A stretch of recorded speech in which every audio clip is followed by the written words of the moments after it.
Well, we are into June, which means it is officially NBA draft month. A little over 3 weeks away. It'll be 3 weeks away on Wednesday for the NBA draft. And I know we have spoken a lot about this topic. And we'll speak a lot more about this topic. It is the most important thing in the Sixers universe. But I do think, if you're thinking, man, these guys have spoken so much. I've heard everything they have to say. What are they going to talk about? I think we have some pretty good shows lined up here over the next 2 weeks. Some unique ways to talk about the draft. And I'm happy to get into that. Before we do that, though, we do have a mailbag question. So we're taking all of our subscribers' questions that we had. You can also, of course, leave us a super chat. And if you're able to break through the Brian Pumper super chat wall, we will read your question there at the end of the show. I guess before we get to any of that, though, Kyle, how you doing? How's your weekend, man? Well, listen, man. First of all, I'm excited to talk about some little-known prospects nobody's heard of, like VJ Edgecombe and Ace Bailey, that we've never talked about around here on this show. Weekend was good, very low-key. I had a good time watching Knicks fans crash out after they. Obviously, we set aside the familial relations. You seem like the type where you would be tuning into the fan all weekend. More so just waiting for the crazy reactions. I would say the immediate notebook dump from the guys over at The Athletic about the Knicks end of season with the discord regarding CAD and, some of the locker room politics. PJ Tucker not playing at all and calling locker room meetings. I got a real kick out of that part of that story from, I believe it was from James Edwards and Fred Katz, if I'm remembering correctly. So my weekend was good. So I hope you had a similarly relaxing time as we really gear up here for the most intense part of the process. Yeah. Yeah. And it looks like the weather is finally breaking after weeks and weeks and weeks. It seems like perpetual rain. A little bit of rain on Saturday, a little bit of sun on Sunday. I appreciate that. And a whole lot more sun this week. It is, I guess honestly, we should probably just get right into the mailbag. So I guess Tyler is on duty today in the capable hands. I guess we can just start loading up some of these questions and we will get right into that. All right. This one from Booby Styles. Given that the Sixers' biggest draft hits of late have been guys with S-tier intangibles and basketball character in Maxey and McCain, and their big misses of lack that, who of the potential guys the Sixers could reasonably take at 3 or in a mild trade down seems to hit that mark? So I think there's one obvious place to start, and I know that some of our listeners will not be pleased with us starting here, but it is VJ, right? Yeah. Like, I think if anybody, well, certainly like Cooper Flagg would also be in this camp, right? Like, sure, very hard worker, the way he plays all reflects. But the question was at 3 or mild trade downs, not drastic trades up. Yeah. And I don't bring up VJ first to say that there's bad intel on anybody else in the lottery, right? I think it's more a reflection of he has consistently gotten outlier reviews. So I'll bring up a few, or at least a couple of different examples here. We know that when he was with the Bahamas last summer, people can watch the highlights and say, oh, he was really productive. I think what NBA teams and evaluators took just as much notice of was that the coaching staff for the Bahamas raved about him. Their staff includes assistants on the Golden State Warriors, guys who are working in the league. And so the absolutely A+ reviews he got there certainly were taken notice of by people in the league. Another notable example, and this is from a teammate, Carmelo Anthony's son played with VJ Edgecombe at Long Island Lutheran in high school. I believe he is now going to Syracuse, right? Following in his dad's footsteps, or he committed to Syracuse anyway. And he gave an interview at some point within the last year and a half, where he said they roomed together at Long Island Lutheran on road trips and different things.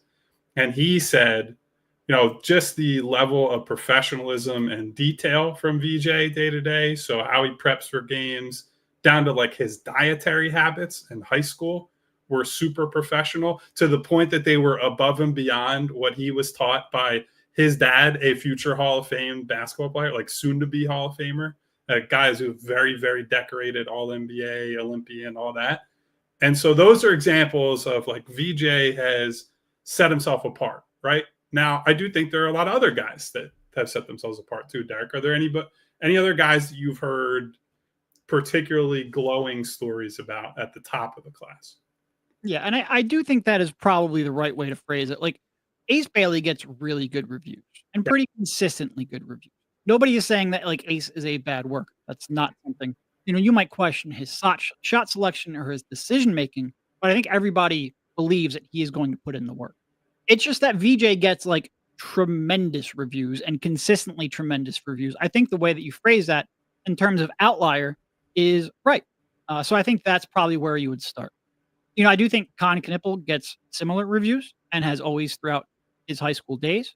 I think a lot of people give Maluach a lot of credit for how quickly he has picked up the game and improved on the game, and you don't really do that unless you work hard. And I think Trey Johnson gets a lot of rave reviews. I agree. So I think those are three that, at least in the Sixers range, that kind of jump out to me. But I do think it's one thing to get good reviews. A lot of times, one of the real problems or struggles with this is at this time of year, it is tough to get unbiased people to talk to. Everyone has an angle that they're playing, whether that is, someone with there's real incentives in many different ways. And there's incentives to talk badly about people too, but incentives to talk people up. That getting good information and the quality of the information is sometimes tough. That being said, when you hear it from multiple different people and multiple different perspectives, and they're all on the same page, I think you can put something into that. And I think you can put something into Ace is positive, and a lot of these other players are positive, but I think it's right to single out VJ as like the outlier edge case of this draft class. Yeah, and frankly, I think there are just, in recent years that I can recall, there are just fewer of the guys that end up getting taken high that you go into the draft saying, oh boy, he's a real questionable worker, right? Yeah. Like these kids are so heavily scrutinized from such a young age and are put through, the AAU circuit. They're playing internationally. They're playing at these high-level programs. These kids, and so everybody is doing a more detailed level of background work on every one of these kids.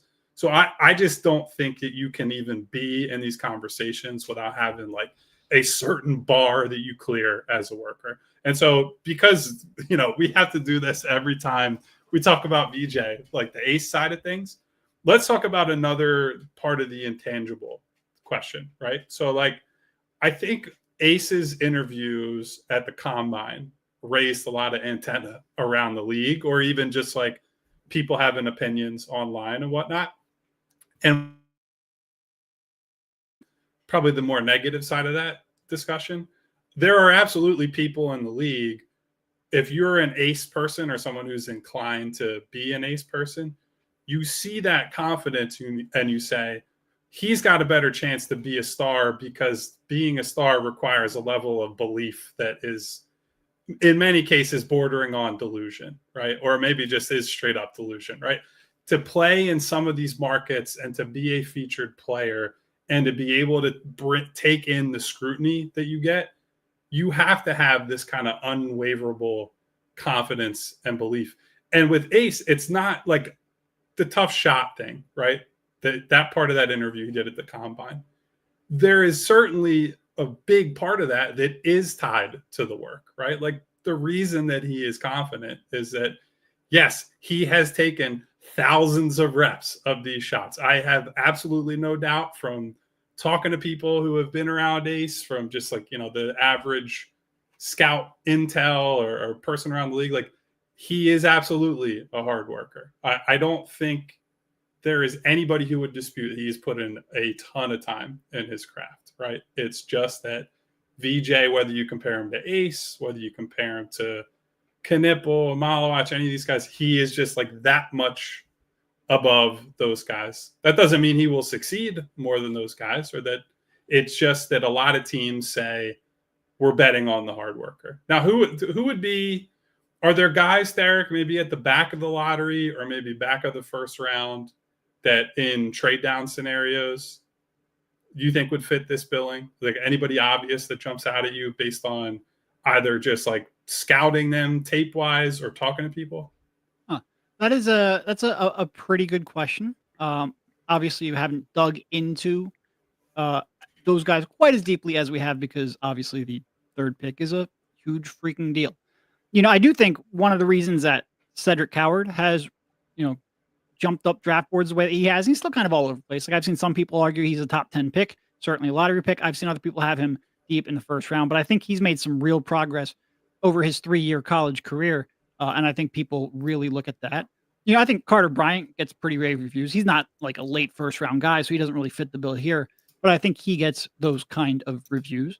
Let's see. Let me think of other players. I mean, I think someone like Fleming certainly does as well, although I have questions over exactly how well he will translate and whether or not he would fit on this squad. Jace Richardson, I think, kind of get those reviews. Again, I expect him to be gone by the time, but if you trade up and he falls, who really knows? And then there are some people like Liam McNeely, who I don't really like as a prospect, but I think he kind of gets those kind of reviews too. And I think those are sort of the names that jump off.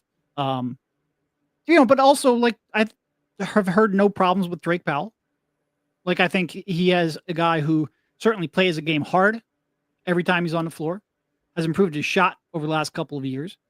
And I think people generally think he works really hard at his craft. That's probably the top of name guys that I would list. But, for the most part, I think you're right. The people who are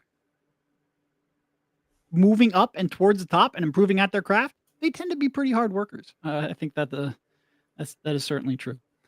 Yeah, like even if we tried to get into spotting a negative guy or even like a neutral guy, I guess that would be more based on what's on film than the background stuff, right? Because I'll use an example. Like Derek Queen, people have questions about because of the defensive effort and, how does he respond to not being a feature guy potentially, or just, what is his position?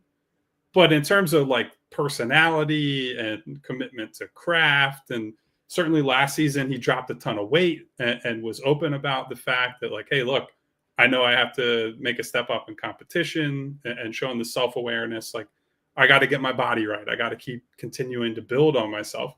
Even it's more based on what do we see on the tape and not what do you hear about this kid from coaches, scouts, and people around the league. So yeah, and that's you could bring it up with Trey Johnson too. Like clearly based on his defense, he does not fit that typical mold. I think some people wonder if you get him away from Texas and make him more, he's not such a, carrying the offense like he was. Maybe he tries a little more on defense. That's one of the great questions of his draft stock. But certainly in terms of, just skill development and work in that regard, I don't think there's any real questions. In fact, I think he gets pretty rave reviews. All right. I think that's probably all I have on that question. Let's see if anything else you want to throw in there. No, I think a solid, 10 minutes on intangibles and saying, I like, and again, if there was somebody that we heard was a bad egg or a particularly lazy worker, that probably would have shown up in our discussion of that player by now, right? So I think it's a good place to be in that whoever they take, I would feel pretty good about. They're going to come in and make the most of what they have. Yep. All right, let's go ahead and move on to the next question we have lined up here. All right, this one from Code Ran. Non-Sixers question, that is one of his favorites. Which prospect is 2 years away from being 2 years away? Was that Bruno? That quote was originally from? Bruno Caboclo, that's how you say his last name? It's closer than I'm going to get, so yes. From Brazil, I right? know what it looks like. Yeah. Yes. I guess, let's see. Who would I... Would it be your guy Noah? What was that? Would it be your guy Noah, or do you think that he's already... Noah is certainly a little bit a ways away from realizing his potential. Now, the question is whether or not he could be productive early on. Maybe not early on, but like year 2, year 3. I think there's maybe some belief, especially with the way he's played, because he's really turned it on here, especially during his postseason run. He's played really well, and I think he might be on a pretty quick learning curve, but I don't think he's anywhere near like reaching his potential.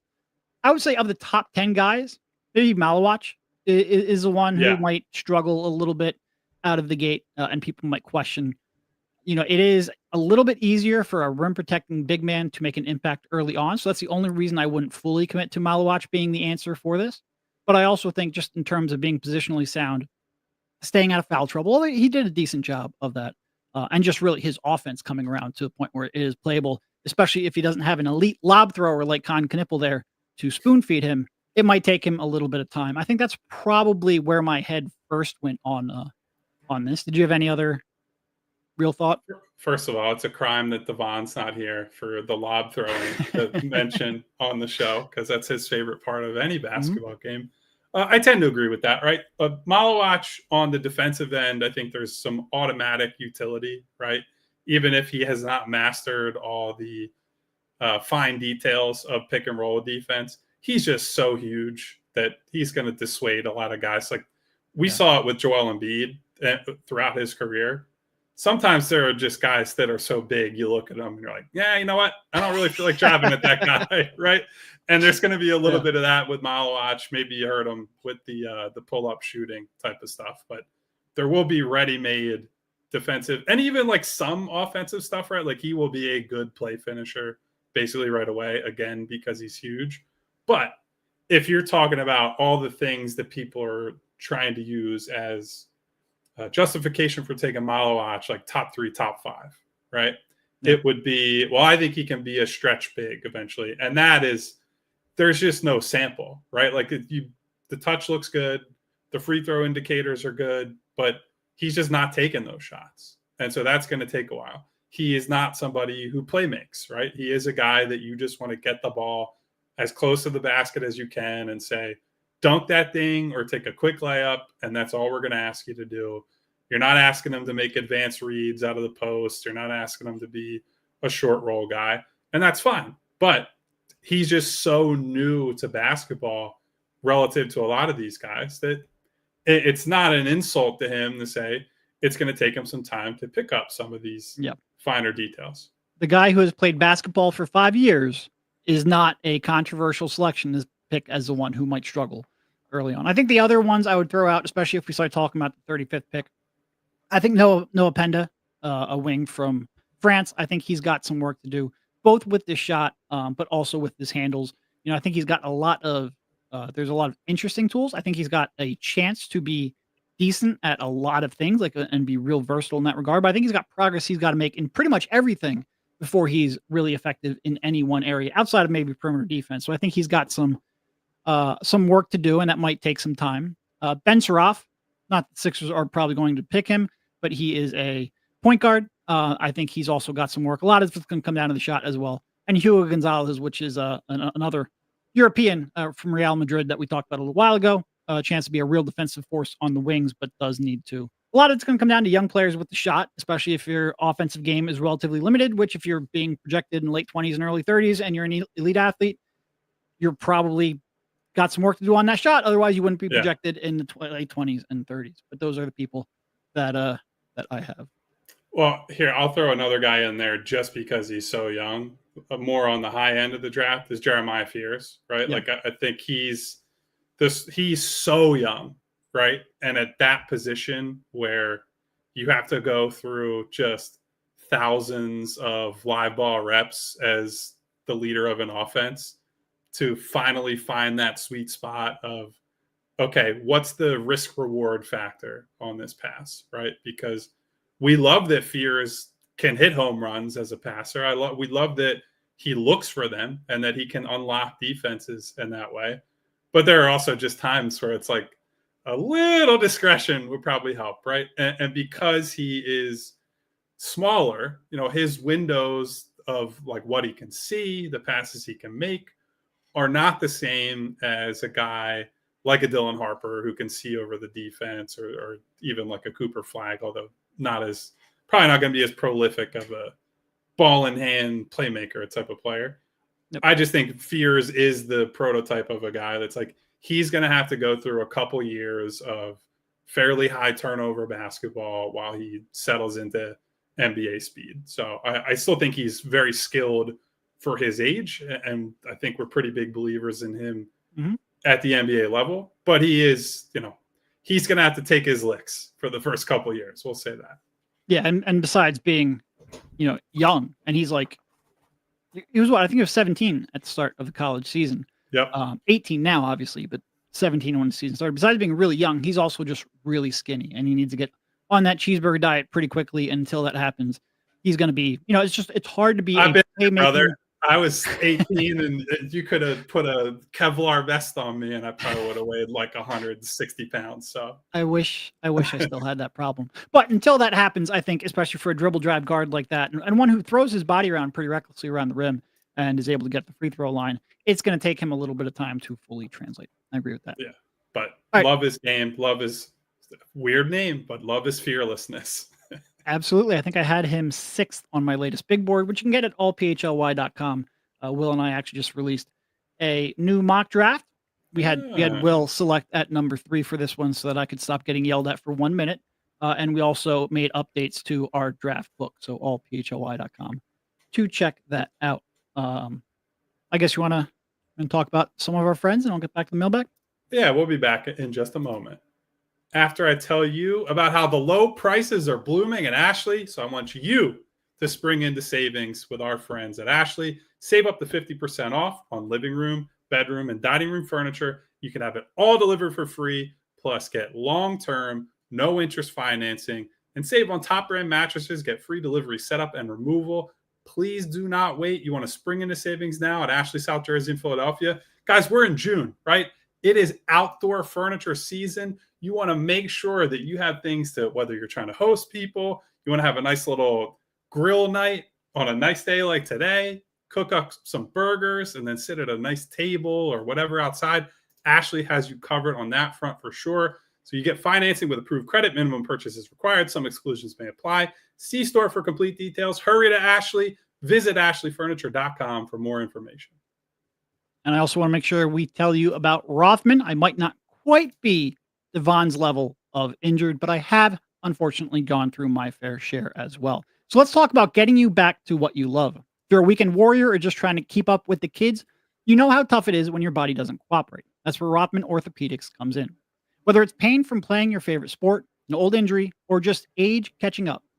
Gosh, I wish that or was truly an or and it wasn't all of the above. But even in that case, Rothman's team of experts is here to help. With evidence-based care and a mission to restore your mobility, they'll get you back on your feet and back to doing what you love. Don't let pain hold you back. Visit rothmanortho.com/PHLY to schedule your appointment today and get back to being your best self. Rothman Orthopedics, where getting you back to your game is their mission. For more information, visit rothmanortho.com/PHLY. All right, welcome back to the PHLY Sixers show as we get back into the mailbag. And of course, we will get to super chats at the end. So if you want to drop them in there, we'll get to that as well. But I guess let's queue up the next one. This one from Buster. Are Maxey, McCain, and Grimes good enough to make you pass up on another guard if the top guy on the board for the Sixers is a guard? He then says that Ace is a presumed pick, but are those guys good enough to make you pass up on BPA if Ace is not your BPA? So I think we've certainly gone back and forth on this question and answer over and over again. And I would say with Dylan Harper, for example, if he was there at 3, I'm thinking 0.0% about fit, because I think he's in a clear tier above the rest of these guys. I think it's a little more compelling to me to talk about, all right, what's the path to this guy playing? What's the path to, making the most out of everyone's skill sets with that, 3 through 8 group of prospects? I still ultimately end up saying, I want the guy who's the best talent, who I have the highest belief can be, a high level player, whatever that looks like. If it's high end starter, whatever it is, ideally star. But I think you and I, and certainly Devon as well, skew toward go for who can be the best player of this group or who you believe can be the best player.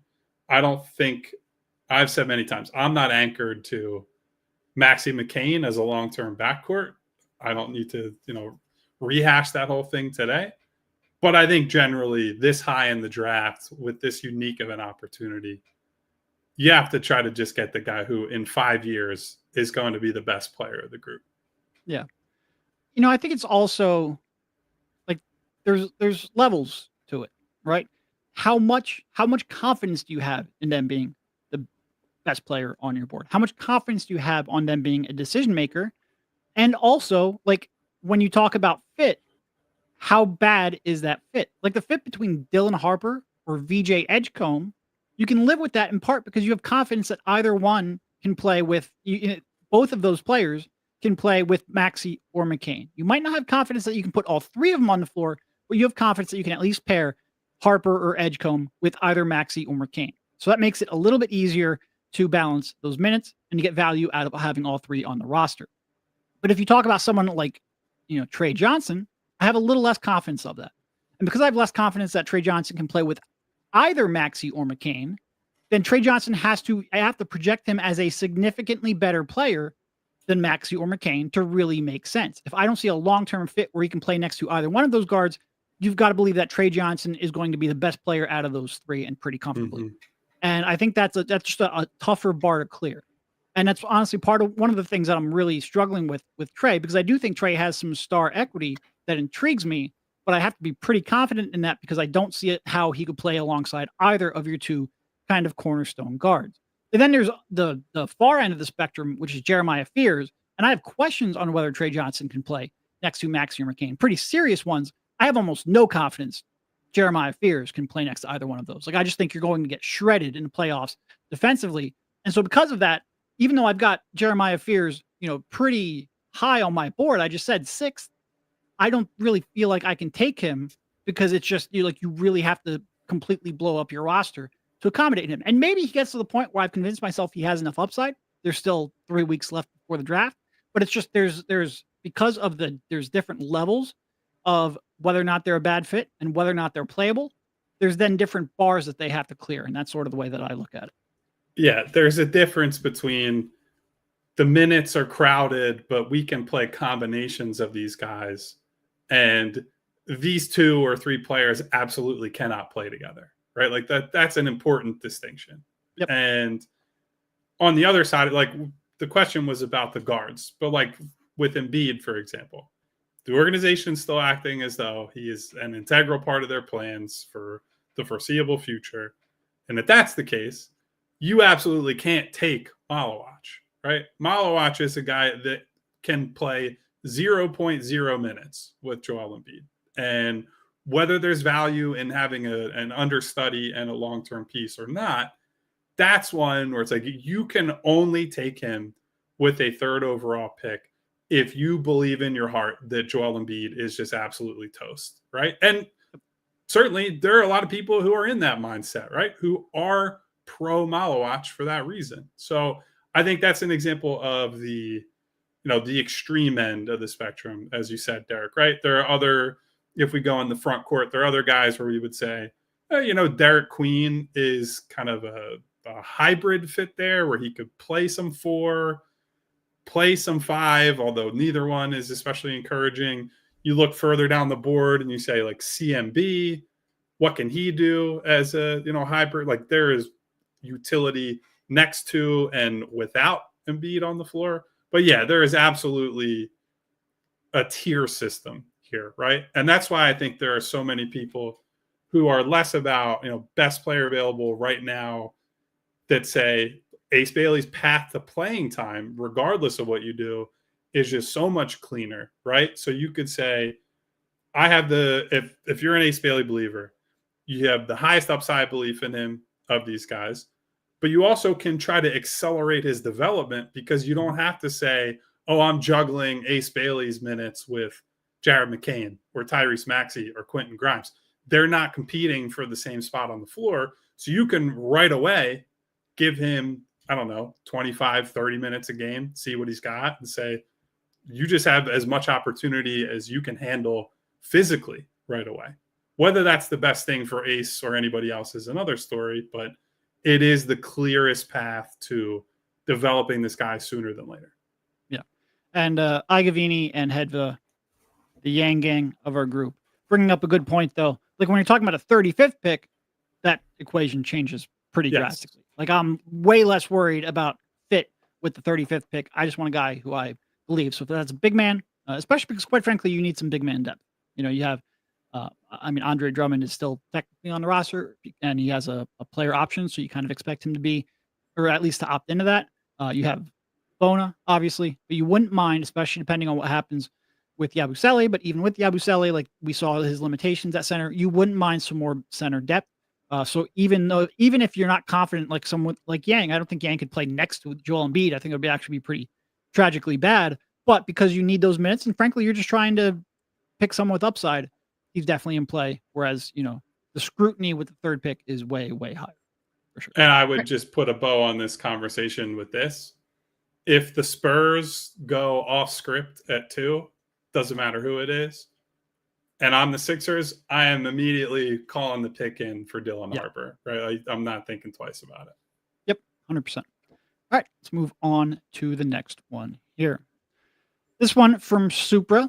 The Sixers traded from 3 to 1 for Fultz. Oh, we really had to bring that up. Only costing a single first-round pick. Dallas did something similar in trading for Luka, going from 5 to 3. He then brings up, basically his question is, what relative to the quality of the players in this draft versus those in prior draft, what is the fair market cost of going from 3 to 2? 3 to 2? Yeah.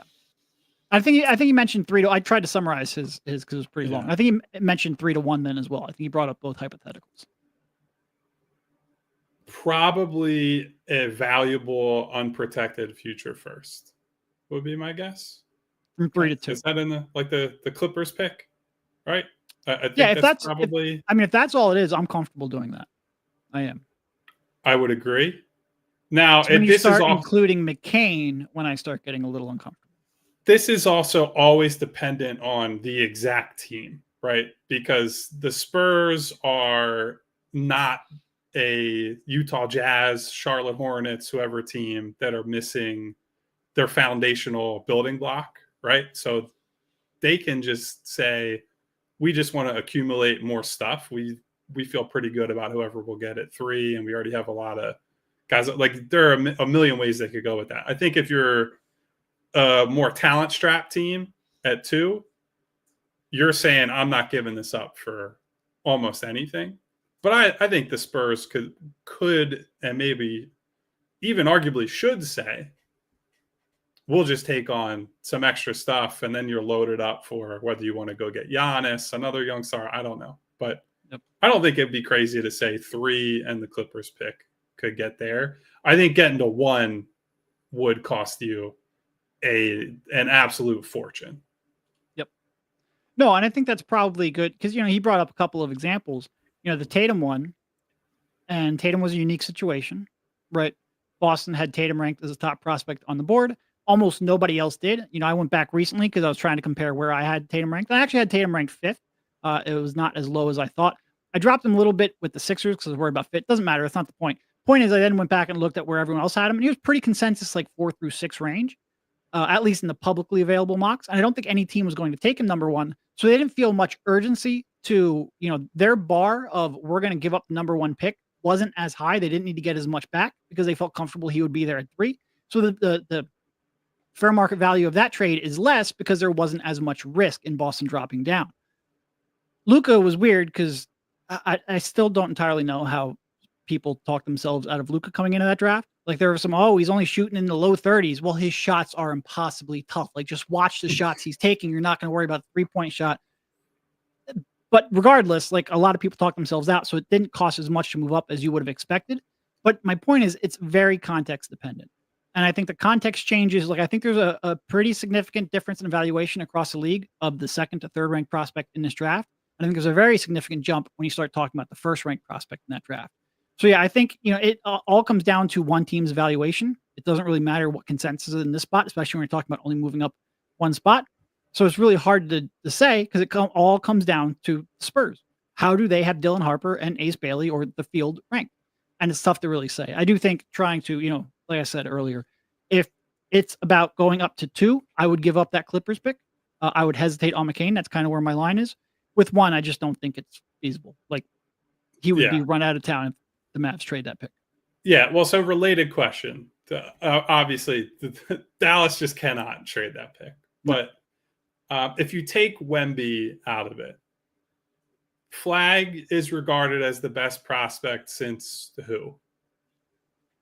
Is it? I mean, I think Zion was probably a better prospect. He had like his risk level was insane, but his upside was insane too. And like you mentioned, taking Wemby out, but Wemby was, I mean, Well, I think Wemby is like, he is the best prospect sans LeBron of this century. Yeah. Right. So I think it's either Zion or maybe Anthony Davis, if you go back a little further than that in terms of consensus, the two-way stuff, all that. But yeah, I think people were certainly enamored with the upside of Zion, especially coming off of that season at Duke. I think that has been, man, he was insane. It has been washed away by the NBA stuff, right? He's been in the league longer than I can even really fathom right now. But man, watching that kid, he like blew a shoe out at one point, which was just crazy to watch. But the defensive events he created every game, the transition stuff, the passing, like he just had so much to him. It's crazy that he has not done more. Obviously, staying healthy enough to be on the floor has been the biggest thing. But yeah, I just think Cooper, for many reasons, is viewed pretty comfortably above everybody else in this class. So there's no value that you could make up that I think you can get there with. Yep. I think AD is probably right when you start talking about like outside of Zion. I think Kyrie was really well thought of, but he only played like 7 or 10 games or something like that before getting injured himself. So I think there was probably less certainty on that one. Outside of that, I think Cooper's got an argument to be right there. Honestly, Joel Embiid was really, I think you had to really be there to have watched that and watch his trajectory and watch his improvement. Before getting injured, he was going number one. He was absolutely going number one. I'm not going to say he was a Cooper Flag or a Zion level prospect, but I think there was a heck of a lot of intrigue. And then obviously the Kevin Durant, Greg Oden duo all the way back then. Coop's really good. And he's really good. He's really versatile. He's really, I think, safe, which is probably the kiss of death, because whenever I call a prospect safe, weird things happen. But I think he's been, I think he's really highly thought. I'm knocking on wood for you, Coop. All right. I think one more here before we get to our next break. This one from placeholder name editor, please add. Why are we doing this to ourselves? If the Sixers go chalk, should I be annoyed or relieved? The first one, why are we doing this to ourselves? I can't answer that for you, buddy. That's a personal choice that you've made with yourself and whatever higher power you believe in and your loved ones. I mean, because look, here's what I'll say though, real quickly, and I'll let you finish. Basketball's fun, and specifically young players developing, I think, is a really fun part of this sport. And no matter 100%. What you think about the aging veterans this team has and how much they've let you down and how much injury uncertainty there is, watching players like Maxey, like McCain, like Adembono, like Justin Edwards, like the player you're going to draft at 3 develop and become the players that they are capable of being, I think is a really fun part of the sport. And as much as this team and this franchise has let you down, I think there's some real youth. Like most teams that are this frustrating and have let you down this much don't have this much youth to gravitate towards. And that would be my answer to that. And to add on to that, Derek, what have we said 100 times? The season in terms of joy ended when McCain was lost for the year, right? Because they were still bad. The record was not good with Jared McCain playing, right? But he was at least some semblance of, hey, this is cool. This is hopeful. This is forward looking. This is something that we can watch. And we don't know who this kid is 1 year, 2 years, 5 years from now.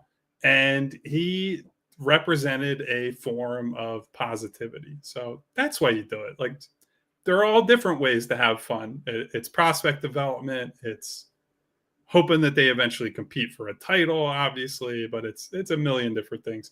On the other question, should they be, was it concerned if they go concerned or intrigued if the team went chalk? Yeah. I certainly lean annoyed or relieved. Yeah. I don't think really either, right? Because at least in the frame of mind we've been in, this class, it has a lot of volatility, or at least a lot of they're all kind of, battling for positioning in these areas after 2. And I would say, as a fan, you should just get in the mindset of, I hope this guy's really good. It doesn't matter who it is. I think Ace is the consensus guy. I think he's the one who's got he's the number 2 recruit coming out of high school. He's got the pretty highlight tape. He's got size. He's got this. He's got that. And if they ultimately draft him, like, it's Derek and I are the people who have the job of, all right, we have to have some sobriety about what's going on, right? We're the ones who can just say, well, I see this, this, and this that I don't like. You guys just come in and have fun, right? If Ace Bailey is drafted and he comes in and he scores 35 points in a summer league game, which is maybe the most inevitable outcome of all time, run wild with it, right? You can be he's the next Kevin Durant. It's not your job as a fan to act like you're a GM, right? Just hope for the best, and we'll see what happens over time. That would be my answer. Yeah. No, look, and I think, like you said, it is our job to talk about what we believe and what our concerns are and what intrigues us.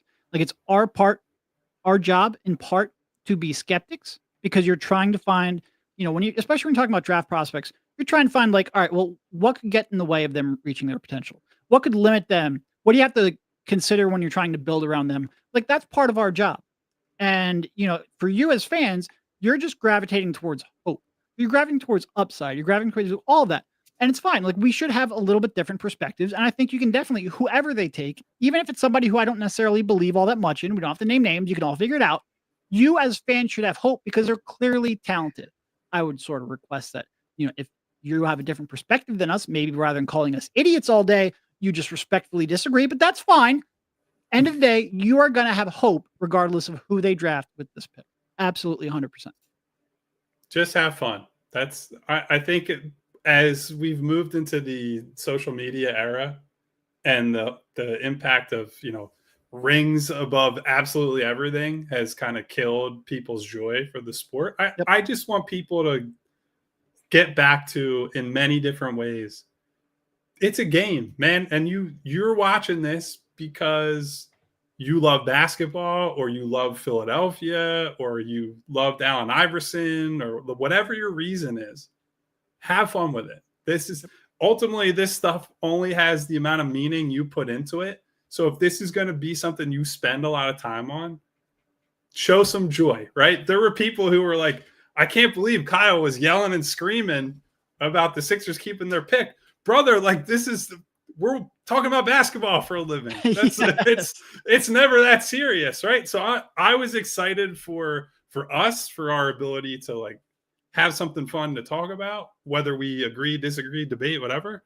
And I'm excited for everybody that watches this show, that watches the team, that wants something that isn't, hey, they lose in the first and second round every year and that's it, right? I want everybody to be able to dream of something bigger for this team. And that's what that represented. So let's all I don't care if you agree with us. Let's all have fun. Let's see what happens. Hopefully no injuries. Hopefully some made contested mid-range shots and not missed ones. Yeah, and then real quick before we wrap this up, Money Mar brought up something a little earlier where he said it's only fun when they are developing while the team is winning. I disagree 1,000%. And I don't mean to call you out, Money Mar, because we love you. I just disagree with that mentality. There's so much besides, like, maybe the practical rebuttal that, which is, well, you could be something like, and Daryl would love to bring this up because, quite frankly, Daryl could probably need any good PR he can get right now. Or like something like the James Harden trade, where you didn't trade a star for a star. You traded a bunch of young players and assets for a guy who could develop into a star. But anytime you take someone and they exceed their draft spot and they become a good, useful player, you have positive trade value that gives you optionality. But also, it's just, I disagree fundamentally. Like, I am as championship focused as maybe anyone. Like, Kyle and I spent years and years and years arguing about why tanking was the best strategy to try to improve your odds by a fraction of a percent to get the title. I get it. That doesn't mean the journey there isn't fun as well.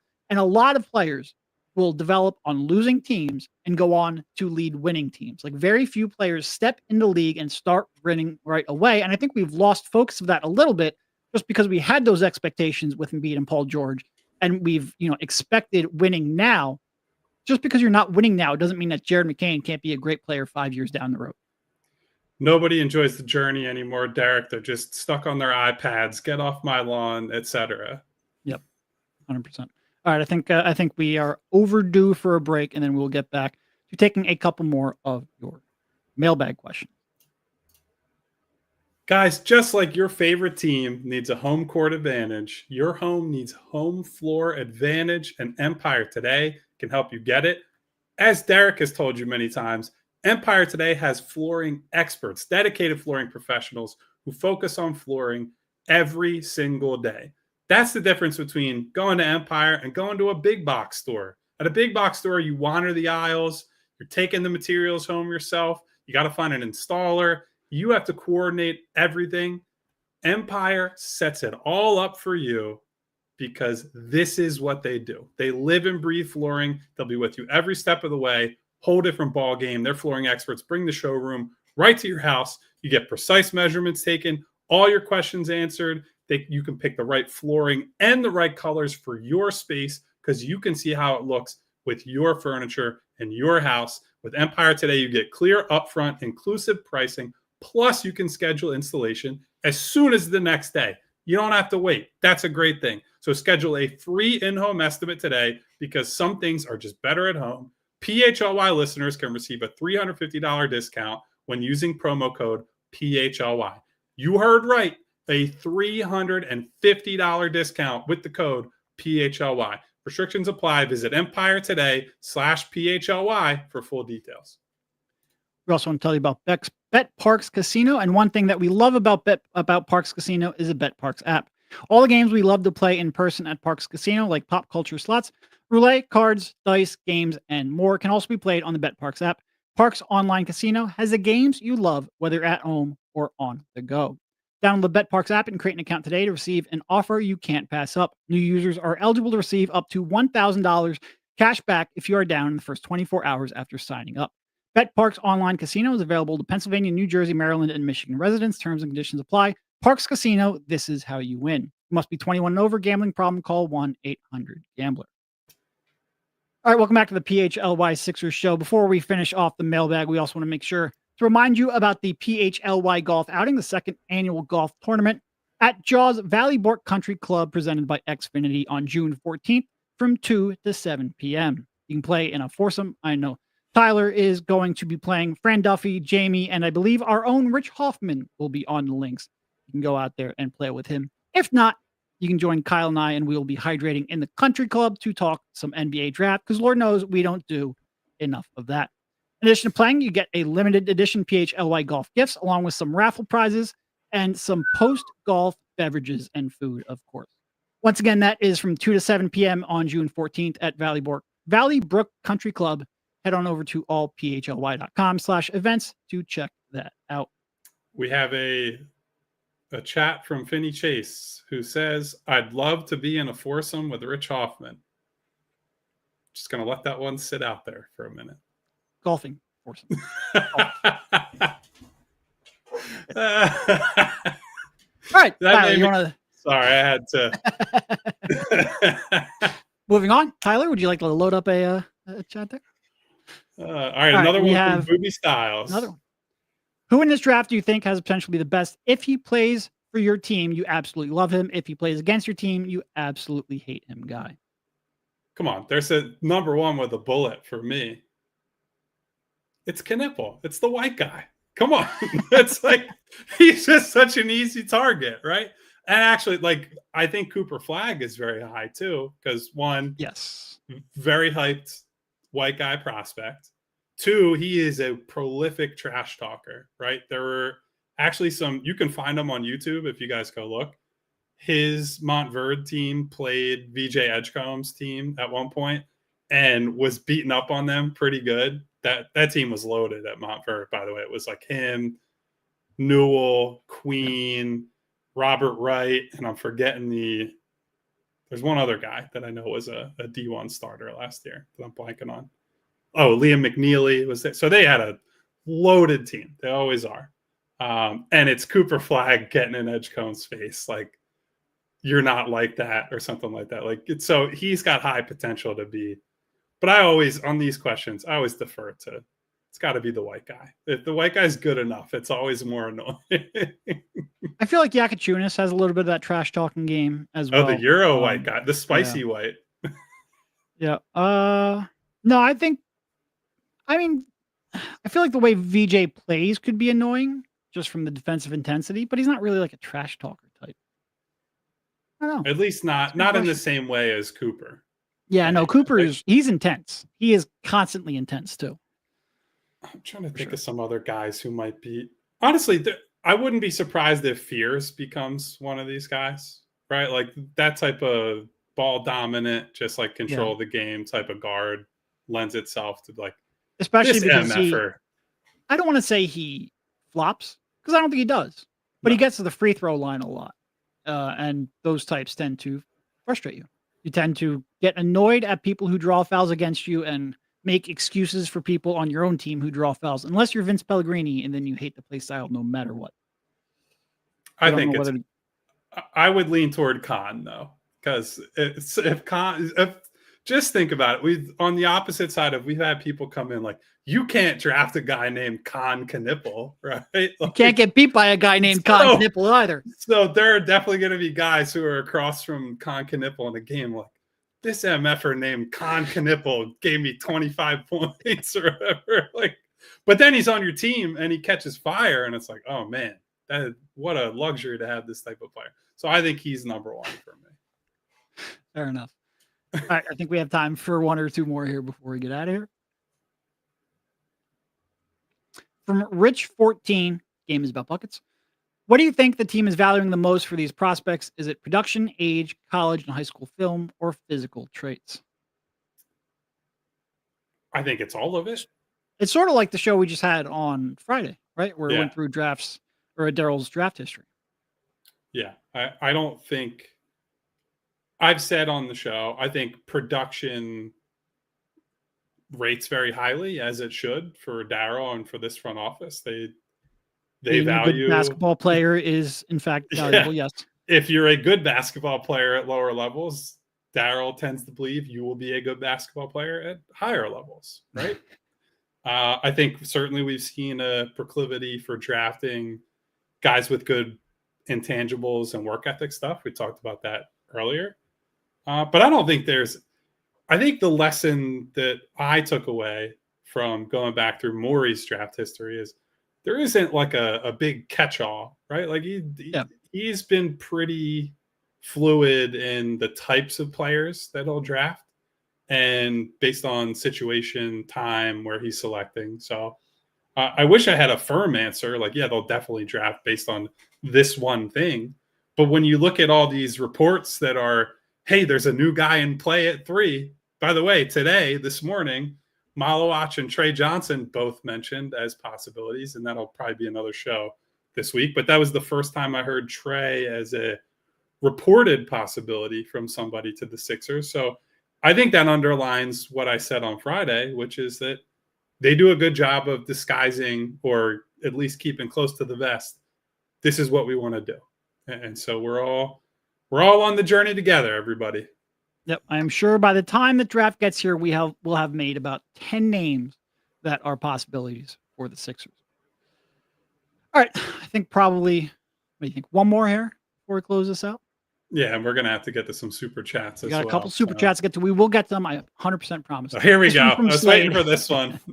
If you're a Knipple brother, what would your K first name be? And Kyle, obviously, you cannot go with Kyle. Well, you go first on this one, Derek. I'm sure he was looking for a creative answer, but I have a brother named Keith, so I will go with Keith because my parents already like the name. There you go.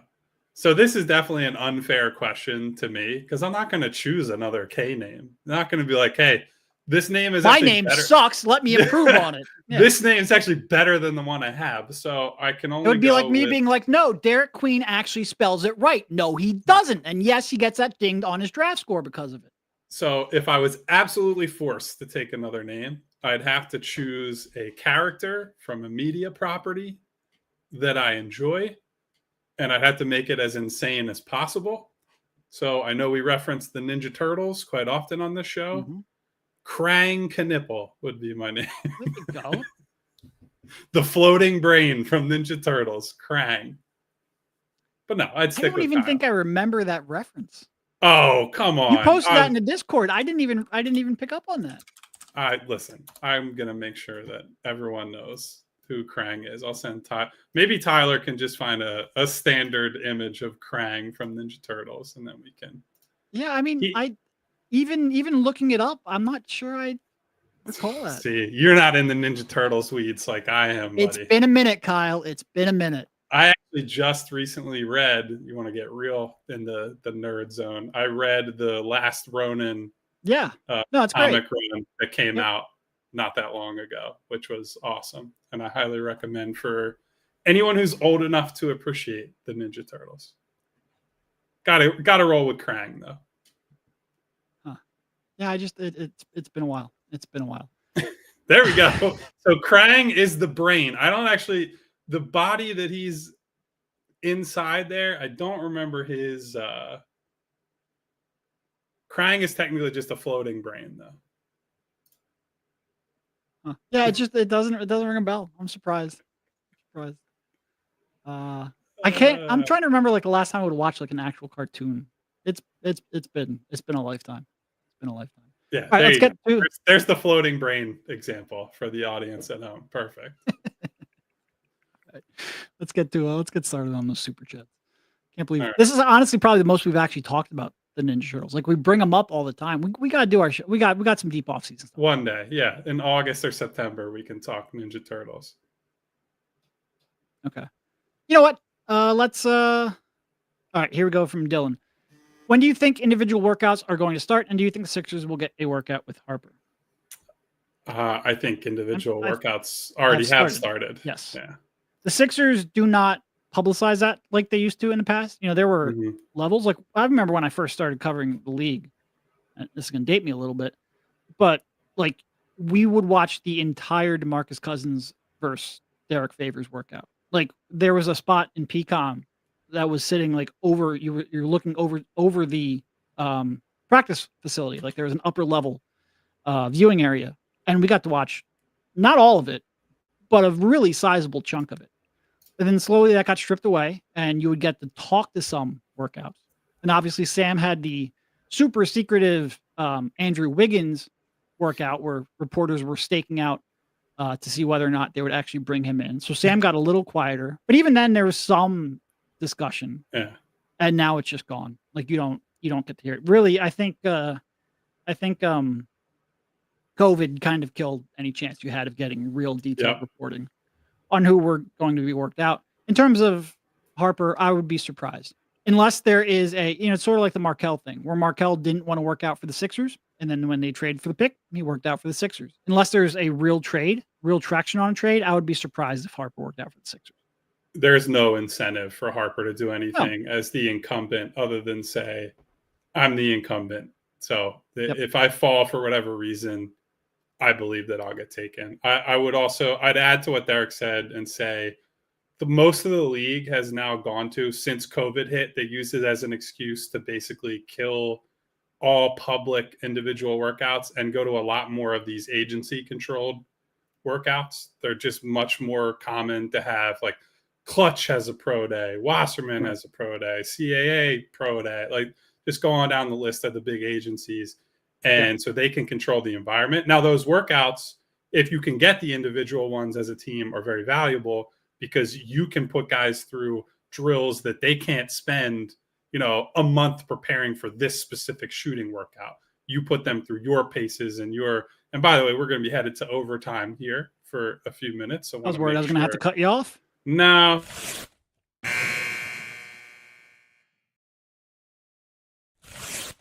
To all PHLY to watch the rest if you're over on Fast. So, yeah, the other thing, and you mentioned it, Derek, with the DeMarcus Cousins versus Derek Favors thing, you just are not going to see a lot of competitive workouts, period, especially at the top of the draft.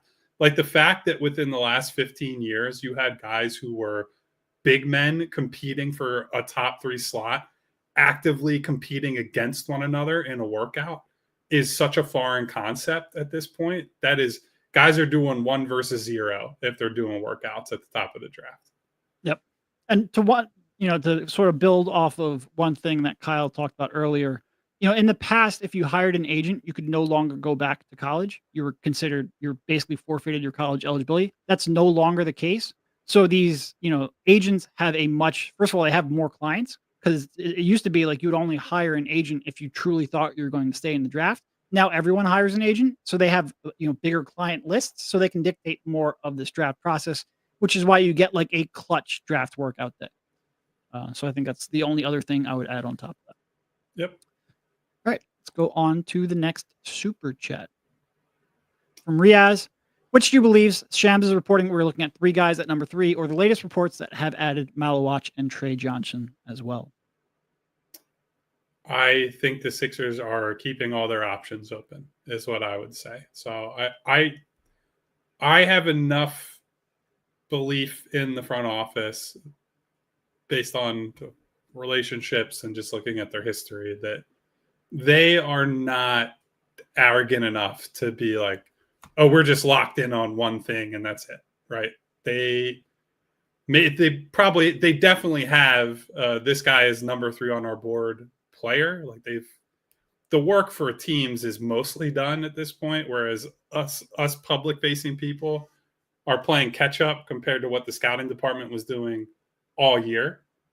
But they're also preparing for, all right, well, what if New Orleans makes 7 and Herb Jones or 7 and Trey Murphy available? What if Brooklyn is willing to trade 3 first-round picks, right? And it's about the relative grades of everybody and how much you're willing to move or not move depending on, what's out there. So I think that is probably what is being zeroed in on now more than, oh, they rank this player at 3 and this player at 4. It's more the scenarios that they could be involved in.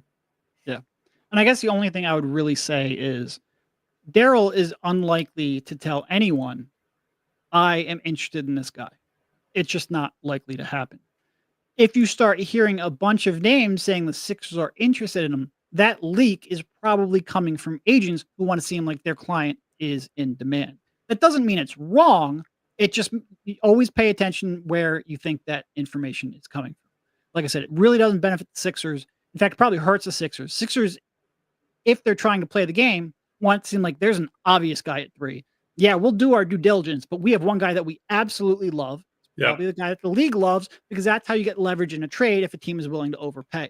It doesn't help them to say, well, Ace is nice, but Knipple, can you imagine that? Like, it just doesn't help their leverage. So exactly. You don't say, hey, we could take one of 7 guys here. Right. Because right. Then you're saying to teams like, well, we'll just take one of those 7 guys and not trade up. So you're admitting that the asset you have isn't all that valuable. You're not going to do that. There's no reason to do that. So yeah.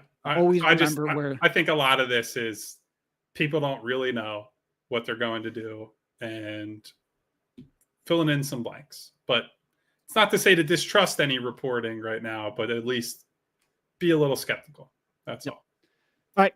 Brian Pumper segment of the show. Oh, look at that. He gets to give the star his applause. The ovation track. He says Ace Bailey is better than all of those dudes. Doesn't like VJ, yada, yada, yada. Same stuff, new day. Yeah. I once again, it's okay to like Ace and like him more than other people. I don't have much more commentary to add on that. We've answered that exact same super chat 6 times already here over the last week. So apologies if we don't give you a 10-minute response. All right. I think we only had one more mailbag question. So let's just finish that off here and then we will. Oh, wait, that's 2. 2 and 1. Uh-oh. Okay. We'll get to both. One. Okay. FLA Sixers, what are the mechanics of a trade down? Are the picks swapped before the draft or after the players have been drafted? It's a little bit of both, right? Like if it's just a pick for pick swap, that can happen before the draft. You saw that with Markelle Fultz, right? Those 2 picks for 1 pick happens before the draft. Everyone knows what's going on. If it involves players, a lot of times that will be agreed upon and then happen after the fact because you've got to worry about things, like physicals and all of that stuff before the trade is official. So it depends. It can happen both. And then what was the other question there? I think it was any second draft players on rookie contracts like Indiana got with Aaron Nesmith, you would target if you were the Sixers. That's a good question. I should have thought about that one more. Well, so one guy I would say is a guy that Devon's been bringing up, like Cam Whitmore. Pretty far down in the rotation there. Hasn't really worked out. You wonder if he is available for relatively cheap. He's not the archetype that I love. If you haven't noticed, I don't really like negative passers, and Cam, I think, is a negative passer. But if the price is right, I will take a swing on upside, and I do think he has some upside. So he's kind of the one that I wonder if, like, over the next 12 months, if he becomes available for relatively cheap. Yeah, and look, I've been hammering the Jabari Smith Jr. buy low trade for over a year now, I think. And there's probably a reason we both go to that team. It's because they've just gotten overflow of young talent. Yeah, a lot of guys fighting for the same minutes at the same positions. And Jabari's not someone that I have. There are still people who are like, oh, he could still hit a star outcome or something. It's like, I don't know what you've been watching there. But I think if you are in the market for a shot maker with size and someone who can help you defensively and rebound, Jabari is that type of player. I tend to think that they would probably be more inclined to use him in a consolidation trade, right? Like we've brought up the Giannis trade. We've talked about Kevin Durant being a possibility in Houston, like go through the potential targets. But if his value is not a ton, and I don't think it is right now, I think that's a guy that in the right context could be a good role player, because he's a good role player right now. It's just a log jam of minutes, and he's got limitations, which in this context, not as meaningful. So I'd still be in on him, even if it's you take a flyer on it.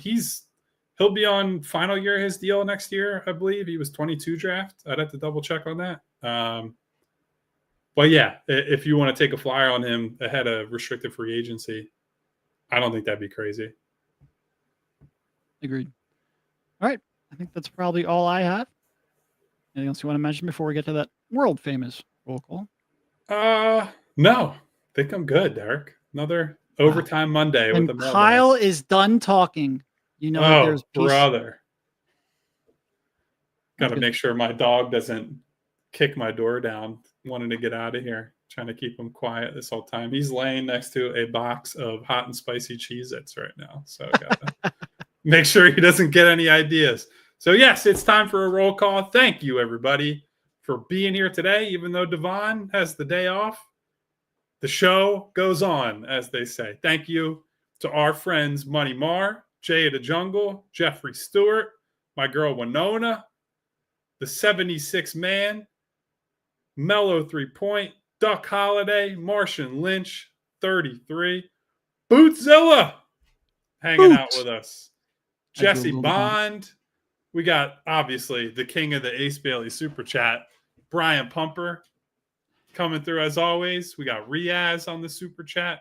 Who was our other? Was it Dylan, I believe, with our other Super Chat today? Thank you guys for your contributions to the show and the business. They are greatly appreciated. DJ, a.k.a. Mr. Sandman, Marcus Blackstock, I'm pretty sure I saw at some point, Old Dirty Yams, INS, Provolone John, Brian Knight, Sean Sharp. Who else we got in here? Igavini, obviously, our guy. Eugene Ross. What up to Gene? Comcast King. That's probably... You're not going to do your bit? What's my bit? Fidel Castro? That. And then also the guy whose name you like yelling. Darkness in the building. We got Finney Chase. We got Will. Who else? Smy Guy. I love all of you. Some of you a little bit more than the others, but I'll never tell who I like more. I'm just kidding. Love you all. Zach Barbazat. Is that it? What up to Zach? If I butchered your name, I do apologize. The hoagie mouth is strong in this household. Tyler Francis, Ron, Jess with the Purple Heart, Trust the P-Cess. All right, everybody. I think that's enough names for one day. I love you all, whether you're a commenter, a lurker, or even a frenemy stopping by to say, boy, these two are big old bozos. We still appreciate you stopping through to spend some time with us on Monday at 3 o'clock. So thank you all. Hit that subscribe button, hit the bell icon so you get notifications each and every time we go live. And please hit that thumbs up button to say thank you to Tyler on the ones and twos today, holding us down on the production side while Bree is busy with other stuff. We will be back tomorrow with a guest at 3 o'clock. And who knows, maybe Bree and Devon will actually show up for work. We'll see. Yeah, we shall see. But we have some guests coming up that we're pretty excited about that hopefully will lend some more insight on the prospects, the process here. Some people with some real insight and expertise on the draft. You do not want to miss it. So be with us tomorrow at 3 and every day at 3, Monday through Friday. Until tomorrow, take care of yourselves. We'll see you later. We all silly like the mayor.